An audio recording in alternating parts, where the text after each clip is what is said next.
Part two, why Polytechnic Ibadan was named after my father, Victor Omalolu Olunloyo. Listen to this part, because that first part was just to give you an idea of what I saw and what I know. Okay, I'm a very intelligent person next to my dad and my grandmother. Now, in 1970, right around that time, my father was a young politician, commissioner for education, Western State, right before your state even started. We just finished the Biafra War. There was no money in Nigeria to start many new schools. And my father did a lot of work with that whole free education thing.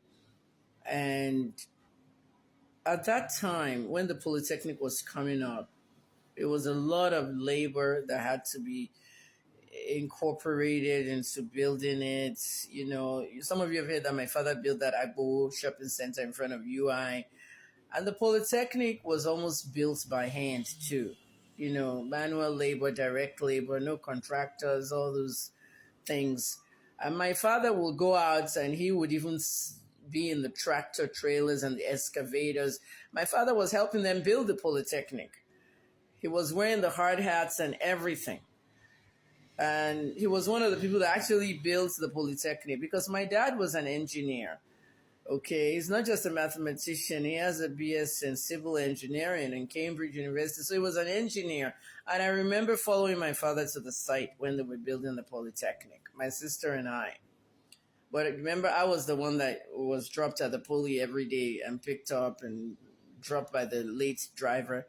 So at the end of the day, when they finished building the Polytechnic, there were some political issues with one governor. The governor was called Oluwole Rotimi. He's still alive. Go and Google him. Governor Oluwole Rotimi, because of political reasons, he removed my dad as rector of the Polytechnic. The students loved my dad. Some of the famous students, do you know Mrs. Shola Obada? She was one of the students of the Polytechnic. Governor Aregbe Shola, Governor Fayose. There were a lot of people that went to that school. But Shola Obada was the student union leader.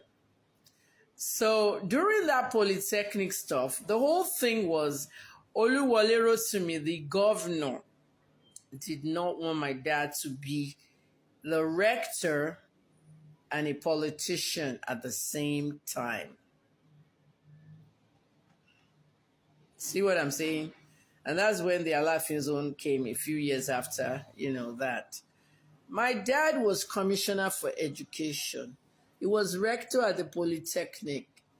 He didn't want somebody working for the government and also in politics.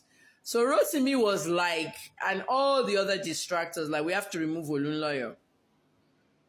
Do you know what my dad did? I can't forget this. My dad actually had me and my sister write a letter to the governor, Oluwole Rotimi, to beg him, please save our dad's job. Our dad has to support us. He has to feed us. Don't fire our dad. Please save our dad. I know you can't believe what I'm saying. It happened.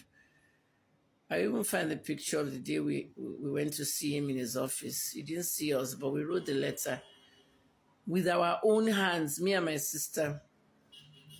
And my dad gave it to him. They still removed my dad from the Polytechnic. After they removed my dad, the students went crazy. There were riots on the Polytechnic campus. It was bad.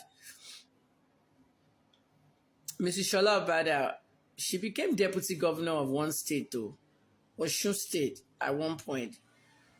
And the government was looking for her and everything. She fled. But at the end of the day, my dear, this story is true. If you are related to Mrs. Shola Obada, leader of student union, please ask your mom. If you are related to Aregbe, if you are related to Ayafayashe, these are true stories. And we were the little girls that wrote the letter to Oluwole Rotimi. You see that Governor Oluwole Rotimi, is it Colonel Oluwole Rotimi anyway? It was him that became the U.S. Nigerian ambassador to the U.S. He was fired by President, I think it was Jonathan that fired him as ambassador. They recalled him because he said something about the Igbos. Like he doesn't like the Igbos. And so we had just come out of Biafran War. He said something defamatory about Biafra. So President Jonathan recalled him. He was removed. So when I heard he was removed, I said, this guy serves him right. He was the one that removed our dad from Poly Ibadan. I spoke about it. I wrote about it on social media. Oluwole Rotimi was removed as US Nigerian ambassador to the US. He removed our father from Polytechnic in 1971. And karma happens even if it's 30 years' time. And then one year, like around 2014, his wife was kidnapped in Nigeria. And then the kidnappers finally released the wife after they paid ransom. I don't know what he's doing, but my dad still invited him in 2013 to my grandmother's funeral. He didn't come. But it was Governor Oluwole Rotimi that removed my dad from Polytechnic. But I will never forget the hassle my dad went through that year. My brother, the Chef Shola was the baby in those days. And it was just me and my sister. And I vividly remember we wrote that letter because some people believe if kids write letters, it always has an impact. Please don't remove our dad. Save his job. And that's the story of Polytechnic Ibadan. So when Sheyi Makinde, made my dad, honored my dad by renaming the school, it was a good thing. Even though there are spiritual tones to it, my father was not a good person inside the house. He was a horrible father to us.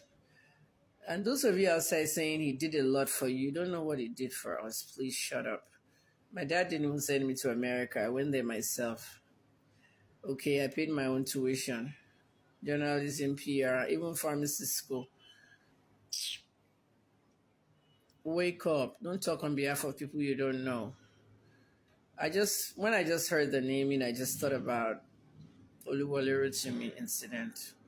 He deserved it. Do you know what Rotimi would be saying in his own corner? He's still alive now. I think he lives in Ibadan. I don't know, but he's still alive and he's probably like 90 years old now. Colonel Oluwole Rotimi, a very ruthless governor. And then, of course, Adeyinka Adebayo, who made my dad the commissioner for education, has passed away. I wish they could all see this, but those of you protesting, go home or go and protest the governments. Go and protest petrol. Go and protest the dollar rate. Go and protest other things. Leave the school alone. The name of the school is now OOP. Just add an S to it. Oops. Poly. May my dad rest in peace. I've started a new life. It's just so late in my life, 61. So that's it.